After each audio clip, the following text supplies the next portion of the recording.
वर्ष 1965 में एक रहस्यमय रोमांचक फिल्म रिलीज हुई थी जिसमें मनोज कुमार, नंदा, प्राण, हेलन और महमूद प्रमुख भूमिका में थे। सस्पेंस फिल्म का एक गाना बहुत मशहूर हुआ था, गुमनाम है कोई, बदनाम है कोई, किसको खबर कौन है वो, अनजान है कोई। जी हाँ, मैं गुमनाम फिल्म की बात कर रहा हूँ। हसरत जयपुरी का लिखा ये गीत शंकर जयकिशन के धुन पर दर्शकों के बीच बहुत लोकप्रिय हुआ था। 60 वर्षों के बाद बिहार की सत्ता के गलियारों में इस फिल्म का रीमेक हो रहा है। आगामी नवंबर में यह फिल्म रिलीज हो जाएगी, तब पता चलेगा कि कौन है वो भाग्यशाली। बिहार का अगला मुख्यमंत्री कौन है। भावी मुख्यमंत्री के रूप में जिन नामों की चर्चा हो रही है, बारी बारी से सब लोग उन्हें संदेह की नजर से देखते हैं, ये बनेंगे कि नहीं बनेंगे, कौन है भावी मुख्यमंत्री। आज मैं स्टोरी लेकर आया हूं कि कौन होगा बिहार का अगला मुख्यमंत्री।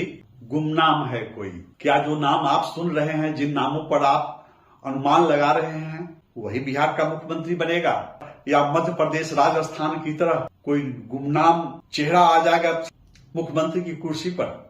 कई नामों पर चर्चा चल रही है और उन नामों को लेकर रोमांच बढ़ता जा रहा है। सुबह में किसी नाम पर चर्चा चलती है, अटकलबाजी चलती है और शाम में चेहरा बदल जाता है। दोपहर में ऐसा लगता है कि सम्राट चौधरी बिहार के अगले मुख्यमंत्री होंगे और शाम में सम्राट चौधरी का नाम धूल फांकने लगता है। कभी मंगल पांडे का चेहरा चमकता है तो कभी केंद्रीय गृह राज्य मंत्री नित्यानंद राय के चेहरे पर चमक आ जाती है। नहीं, विजय कुमार सिन्हा बनेंगे अगले मुख्यमंत्री। अरे रहने दीजिए, विजय कुमार सिन्हा इस पर अपनी सीट बचा लें, वही काफी होगा। मुख्यमंत्री तो दिलीप जायसवाल बनेंगे। जितने लोग उतने दावे। आप किसी भावी मुख्यमंत्री का नाम लीजिए, लोग 10 बुराइयां गिना देंगे और एक नए संभावित चेहरे की चर्चा कर देंगे। इसलिए भाजपा के जो संभावित चेहरे हैं मुख्यमंत्री के रूप में, उनके समर्थक एक दूसरे को शक की नजर से, संदेह के नजर से देख रहे हैं और इसी वजह से रोमांच बढ़ता जा रहा है। और मैं आपको कहूंगा कि इनमें से कोई नहीं बनेंगे। एक गुमनाम व्यक्ति बिहार का अगला मुख्यमंत्री बनेगा। नमस्कार, मैं हूं विवेश त्रिवेदी और आप देखना शुरू कर चुके हैं जनता चौक लाइव। आगे बढ़ने से पहले कृपया मेरे चैनल जनता चौक लाइव को सब्सक्राइब कीजिए। सब्सक्राइब करने और वीडियो को लाइक करने में 1 सेकंड का भी वक्त नहीं लगेगा और आपको अगर वीडियो पसंद आए तो इसे शेयर कीजिए ताकि मैं अधिक से अधिक दर्शकों तक पहुंच सकूं। आप मेरे साथ अंत तक बने रहिए। हमेशा की तरह यह स्टोरी रोचक है, रोमांचक है और सस्पेंस वाली भी है। आपके मन में सवाल उठ रहा होगा कि आखिर नीतीश कुमार का नाम मैंने क्यों नहीं लिया। अभी तो वे मुख्यमंत्री की कुर्सी पर हैं और चुनाव नीतीश कुमार के नेतृत्व में ही लड़ा जाएगा। एनडीए ने फिर से नीतीश कुमार के नेतृत्व में ही चुनाव लड़ने का निर्णय लिया। तो भावी मुख्यमंत्री के रूप में मैंने नीतीश कुमार का नाम क्यों नहीं लिया। और दूसरा सवाल, प्रतिपक्ष के नेता हैं और बिहार विधानसभा चुनाव 2020 में काफी सीट पर कब्जा जमाए थे, सबसे बड़ी पार्टी बनकर उभरी थी राष्ट्रीय जनता दल, तो मैंने तेजस्वी यादव का नाम भावी मुख्यमंत्री के रूप में क्यों नहीं लिया। सबसे पहले मैं स्पष्ट कर दूं कि नीतीश कुमार की सेहत ठीक नहीं है, उनकी यादाश्त साथ नहीं दे रही है। वे शारीरिक और मानसिक रूप से इस स्थिति में नहीं हैं कि मुख्यमंत्री की कुर्सी संभाल सके, मुख्यमंत्री का जो दायित्व होता है उसे संभाल सके। बिहार का बच्चा बच्चा जानता है कि मुख्यमंत्री की कुर्सी पर नीतीश कुमार दिखावे के लिए बैठे हुए हैं। काम प्रशासनिक अधिकारी नौकरशाह कर रहे हैं। बिहार की कमान आईएएस अधिकारियों के हाथ में है। अगर बिहार विधानसभा चुनाव सामने नहीं होता, अगर सामाजिक राजनीतिक समीकरण बिखरने का खतरा नहीं होता, तो नीतीश कुमार मुख्यमंत्री की कुर्सी से हटा दिए गए होते। और मैं बताऊं कि उन्होंने कई बार कुर्सी छोड़ने की इच्छा जाहिर की है, लेकिन भाजपा नेतृत्व बार बार उनसे आग्रह कर रहा है कि नहीं, आप संभाले, आपको कोई दिक्कत नहीं होगी। भाजपा इस खतरे को जानती है कि अगर नीतीश कुमार चुनाव से पहले कुर्सी से हटा दिए गए तो सामाजिक समीकरण बिखर जाएंगे। अब यह तय माना जा रहा है कि चुनाव के बाद भाजपा अपना मुख्यमंत्री बनाएगी, एनडीए की सरकार बनेगी, जनता दलियों के सहयोग से सरकार बनेगी, लेकिन मुख्यमंत्री भाजपा का होगा। तेजस्वी यादव मुगालते में नहीं रहे, उन्होंने A to Z की राजनीति की बात कही थी।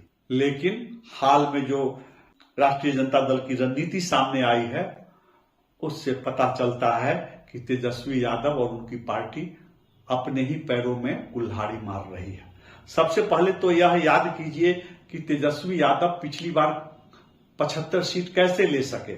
उनकी लोकप्रियता और जनाधार की वजह से 75 सीटें नहीं आई। दरअसल भाजपा के इशारे पर, भाजपा के उकसाने पर चिराग पासवान ने पूरे बिहार में जनता दल यू के खिलाफ लोजपा प्रत्याशी खड़े किए थे और लोजपा प्रत्याशियों ने एनडीए के वोट में विभाजन कराया, जिससे जगह जगह जेडीयू के प्रत्याशियों की हार होती चली गई और इसका सीधा लाभ राष्ट्रीय जनता दल को मिला। लेकिन तेजस्वी यादव को गुमान हो गया, उन्हें भ्रम हो गया। उनके परिवार की लोकप्रियता कायम है, उनका जनाधार बरकरार है और तेजस्वी यादव को एक बहुत बड़ा चुनावी अखाड़ेबाज समझा जाने लगा। इस बार अगर भाजपा, जदयू, लोजपा एकजुट होकर चुनाव लड़े, उपेंद्र कुशवाहा और जीतन राम मांझी एकजुट रहे एनडीए के साथ, तो लिख लीजिए राजद के सीटों की संख्या 30 नहीं पार कर पाएगी।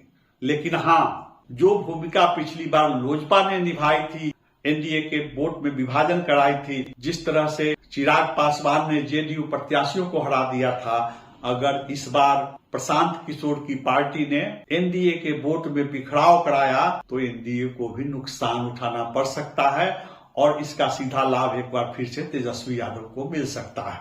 प्रशांत किशोर को यह बात समझ में आ गई है कि मुसलमान उनके साथ नहीं है। प्रशांत किशोर को यह बात भी समझ में आ गई है कि यादव उनके साथ आने वाले नहीं हैं। प्रशांत किशोर की टीम में जो मुस्लिम लड़के थे, जो जामिया मिलिया से आए थे, जो अलीगढ़ मुस्लिम विश्वविद्यालय से पढ़कर आए थे और प्रशांत किशोर के जन सुराज के लिए गांव-गांव में एक आधार खड़ा किया था, मुसलमानों में एक पहचान बनाई थी, वे सब लौट चुके हैं और वो पूरी की पूरी मुसलमान लड़कों की टीम इन दिनों राष्ट्रीय जनता दल के लिए काम कर रही है और उस टीम के लोगों ने पूरे बिहार में घूम घूम कर मुसलमानों के बीच यह बात फैला दी है कि अगर मुसलमानों ने जन सुराज को वोट दिया तो इसका लाभ भाजपा को मिलेगा। एक और घटना घटी, 4 विधानसभा क्षेत्रों में जो उपचुनाव हुए और वहां मुस्लिम मतों में बड़े पैमाने पर विभाजन हो गया। इस विभाजन का लाभ एनडीए को मिला। मुसलमान यह समझ गए कि अगर जन सुराज के चक्कर में पड़कर प्रशांत किशोर की बातों पर विश्वास कर अगर हमने जन सुराज को वोट दिया तो भाजपा लाभ उठा लेगी। तो आज की तारीख में जन सुराज महागठबंधन को नुकसान पहुंचाने की स्थिति में नहीं है। हाँ, अगर जन सुराज ने एनडीए के वोट में विभाजन कराया तो तेजस्वी यादव कुछ लाभ उठा सकते हैं। अब यह देखना महत्वपूर्ण होगा कि जन सुराज पार्टी कहां से कद्दावर प्रत्याशी ढूंढ कर लाती है। अभी तो जिस जिले में देखिए जन सुराज के पास कद्दावर प्रत्याशियों की कमी है, तो इसलिए मैंने नीतीश कुमार को और तेजस्वी यादव को भावी मुख्यमंत्री के रूप में आपके सामने पेश नहीं किया। मेरा कहना है कि कोई गुमनाम चेहरा मुख्यमंत्री बनेगा।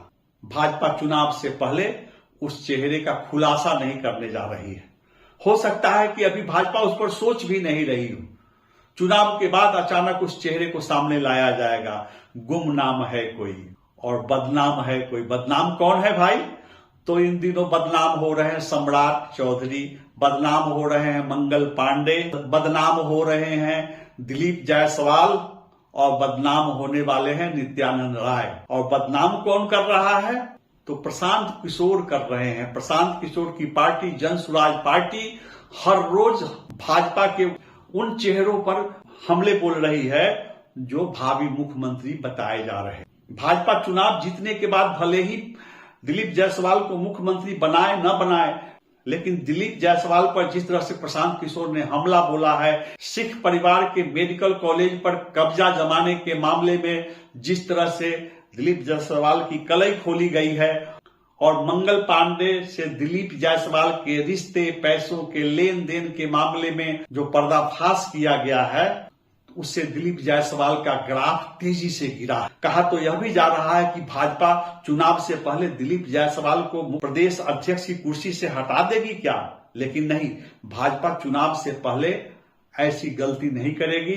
इससे मैसेज जाएगा कि भाजपा प्रशांत किशोर के दबाव में आ गई और चुनाव में उसकी कीमत चुकानी पड़ेगी।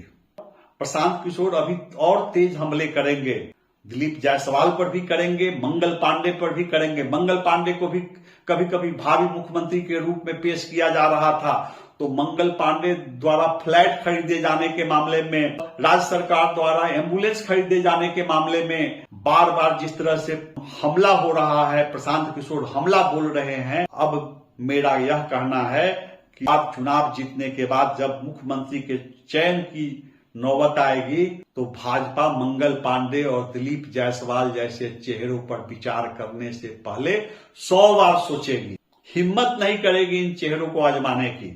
सबसे पहले एक बात जान लीजिए कि प्रधानमंत्री नरेंद्र मोदी और गृह मंत्री अमित शाह के राजनीतिक कौशल को जो लोग करीब से जानते हैं वे आपको बताएंगे कि आज की तारीख में प्रदेश भाजपा में किसी नेता की यह औकात नहीं है कि वे मुख्यमंत्री पद पर दावा ठोक सके। किसी की छवि, किसी की हैसियत योगी आदित्यनाथ वाली नहीं है। सब जानते हैं कि अगर आज हम डिप्टी सीएम की कुर्सी पर हैं, अगर आज हम गृह राज्य मंत्री की कुर्सी पर हैं, अगर हम प्रदेश भाजपा अध्यक्ष की कुर्सी पर हैं, तो यह नरेंद्र मोदी की कृपा से हैं, हम अमित शाह की कृपा से हैं। तो मंचों पर ये बड़े बड़े चेहरे, बड़ी बड़ी दाढ़ी, पगड़ी और ये जो अंग वस्त्र दिखाई देते हैं, उन्हें पता है कि वे कितने पानी में हैं। न तो उनकी ऐसी लोकप्रियता है और न ही उनका ऐसा जनाधार है। लोकसभा चुनाव में काराकाट से लेकर पाटलिपुत्रा तक, आरा से लेकर बक्सर तक, जहानाबाद से लेकर औरंगाबाद तक सम्राट चौधरी के जनाधार की पोल खुल गई। अगर सम्राट चौधरी कुशवाहा मतों के एकत्रीकरण में उतने ही मजबूत होते, सक्षम होते, तो भाजपा इस समय उपेंद्र कुशवाहा से समझौता के लिए मजबूर नहीं होती, तो भाजपा चुनाव हार चुके उपेंद्र कुशवाहा को राज्यसभा में नहीं भेजती। तो मैं फिर कहूंगा कि जिनके जिनके मन में मुख्यमंत्री बनने के लिए लड्डू फूट रहे हैं, वे सब अपनी औकात जानते हैं। और बिहार में भाजपा का कोई ऐसा नेता भी नहीं है जिसके लिए राष्ट्रीय स्वयंसेवक संघ वीटो का इस्तेमाल करेगा। कहा जाता है कि योगी आदित्यनाथ के लिए संघ ने वीटो का इस्तेमाल किया था। तो सबसे पहले हम सम्राट चौधरी की चर्चा कर लें कि क्या उन्हें मुख्यमंत्री के रूप में आजमाया जाएगा। डिप्टी सीएम है, उनकी जो पृष्ठभूमि है, उनकी जो छवि है, उसके बारे में किसी भाजपाई से आप ऑफ द रिकॉर्ड बात कीजिए, सब कुछ बता दिया जाएगा। जिस तरह से पूर्व मुख्यमंत्री राबड़ी देवी ने सम्राट चौधरी की बोरिंग रोड वाली छवि पर से पर्दा उठाया है, उम्र छिपाकर, नाम बदलकर विधान परिषद सदस्य बनाए जाने के मामले में जिस तरह से प्रशांत किशोर ने सम्राट चौधरी पर हमला बोला है, उससे अब गुंजाइश कम दिखती है कि भाजपा सम्राट चौधरी पर भरोसा करेगी। लोकसभा चुनाव में भी उनकी भूमिका संदिग्ध पाई गई। राजनीतिक पंडितों का कहना है कि अगर किसी कुशवाहा को ही मुख्यमंत्री बनाना होगा तो भाजपा नेतृत्व वैसा चेहरा ढूंढ लेगा। आने वाले दिनों में प्रशांत किशोर सम्राट चौधरी पर अभी और हमले बोलेंगे, उनकी छवि और धूमिल होगी और उनके नाम पर विचार से पहले भाजपा 100 बार सोचेगी। दूसरा नाम है मंगल पांडे का। वे कभी चुनाव नहीं जीते, कभी विधानसभा या लोकसभा का चुनाव नहीं लड़े हैं। कहा जा रहा है कि उन्हें इस बार गोविंदगंज से चुनाव लड़ाया जाएगा। भाजपा यह संदेश देना चाहती है कि किसी ब्राह्मण को भी मुख्यमंत्री बनाया जा सकता है, इसलिए संभव है कि मंगल पांडे को चुनाव लड़ाया जाएगा। भाजपा संदेश देना चाहती है कि कुशवाहा समाज के व्यक्ति को मुख्यमंत्री बनाया जाएगा, इसलिए सम्राट चौधरी को पटना पूर्वी से चुनाव लड़ाया जा सकता है। हाल के दिनों में देखा गया है कि स्वास्थ्य विभाग की कार्य संस्कृति को लेकर मंगल पांडे बार बार कटघरे में खड़े किए जा रहे हैं। चाहे पटना मेडिकल कॉलेज की बात हो या पटना एम्स की बात हो, स्वास्थ्य विभाग की बहुत बदनामी होती जा रही है। और मैं फिर कहूंगा कि प्रशांत किशोर अभी और हमले तेज करेंगे मंगल पांडे पर। दिलीप जायसवाल के मेडिकल कॉलेज को डीम्ड यूनिवर्सिटी का दर्जा दिलाने में मंगल पांडे की कथित भूमिका पर सवाल उठाया जा रहा है। प्रशांत किशोर ने आरोप लगाया है कि स्वास्थ्य मंत्री मंगल पांडे के चहेते दिलीप जायसवाल के मेडिकल कॉलेज को आयुष्मान योजना के तहत सर्वाधिक लाभ हुआ है, सर्वाधिक पैसे मिले हैं। और सबसे बड़ा सवाल कि क्या बिहार में भाजपा किसी सवर्ण को, किसी ब्राह्मण को, किसी भूमिहार को, किसी राजपूत को मुख्यमंत्री बनाने की हिम्मत करेगी? आप लिख लीजिए, अगर बिहार में भाजपा की सरकार बनी तो अगला मुख्यमंत्री किसी पिछड़ी जाति का हो सकता है, अति पिछड़ी जाति का हो सकता है, अनुसूचित जाति का हो सकता है। रविदास समाज के वोटों के प्रतिशत पर गौर कीजिए। नेतृत्व विहीन है रविदास समाज, तो हो सकता है भाजपा रविदास समाज के किसी चेहरे को मुख्यमंत्री की कुर्सी पर बैठाए। भाजपा की सरकार में मुख्यमंत्री का तीसरा संभावित चेहरा विजय कुमार सिन्हा। सबसे बड़ा सवाल तो यही है कि क्या विजय कुमार सिन्हा इस बार बिहार विधानसभा का चुनाव जीत पाएंगे? जिस तरह से विजय सिन्हा के पीछे जनता दल यू के नेता और मंत्री पड़े हैं, जिस तरह से भाजपा के कई नेता विजय सिन्हा के पीछे पड़े हैं, क्या उन्हें चुनाव जीतने दिया जाएगा लखीसराय से? बिहार के उप मुख्यमंत्री विजय सिन्हा पर ललन सिंह की पैनी नजर है, मंत्री अशोक चौधरी की पैनी नजर है और भाजपा के कई नेताओं की भी पैनी नजर है। भाजपा के जो नेता मुख्यमंत्री बनने का सपना देख रहे हैं, वे चुनाव के दौरान ही लापता साफ करने की रणनीति बना रहे हैं। लेकिन इसका मतलब यह नहीं है कि भाजपा किसी भूमिहार को मुख्यमंत्री नहीं बनाना चाहती। अगर वैसी नौबत आई, भाजपा को अपने गणित में लगा कि नहीं भूमिहार को ही मुख्यमंत्री बनाना है, तो भूमिहार समाज से भाजपा एक नया चेहरा ढूंढ लेगी। नरेंद्र मोदी और अमित शाह को चेहरा ढूंढने आता है। आप अलग अलग राज्यों में जो मुख्यमंत्री बनाए गए, मुख्यमंत्री का चयन किया गया, उसकी कहानी याद कर ले। मुख्यमंत्री के संभावित दावेदार के रूप में चौथा नाम है गृह राज्य मंत्री नित्यानंद राय का। तो आपको बताऊं कि प्रशांत किशोर के निशाने पर, जन स्वराज पार्टी के निशाने पर अब नित्यानंद राय आने वाले हैं और मेरे सूत्रों का कहना है कि जन स्वराज की एक बड़ी टीम हाजीपुर में रजिस्ट्री ऑफिस में सक्रिय है, हाजीपुर कलेक्ट्रेट में सक्रिय है और पता लगाया जा रहा है कि विगत एक दशक में हाजीपुर शहर में जमीन की सर्वाधिक रजिस्ट्री किस परिवार के लोगों ने कराई है। बहुत जल्द जन स्वराज पार्टी हमला बोलने वाली है कि हाजीपुर में जितनी विवादित जमीन है उसका सौदा कौन कर रहा है, किस राजनेता के प्रतिनिधि एजेंट सालों भर हाजीपुर रजिस्ट्री ऑफिस में सक्रिय रहते हैं। कहा तो यह भी जा रहा है कि भले ही लालू प्रसाद नौकरी के बदले जमीन के मामले में आरोपित हुए, उनके परिवार के खिलाफ मामला दर्ज हुआ, जांच चल रही है, लेकिन लालू प्रसाद से ज्यादा जमीन हाजीपुर के एक राजनीतिक परिवार के द्वारा अर्जित की गई है, अपने नाम पर, रिश्तेदारों के नाम पर, भरोसेमंद लोगों के नाम पर। तो अब बहुत जल्द प्रशांत किशोर के निशाने पर नित्यानंद राय आने वाले हैं।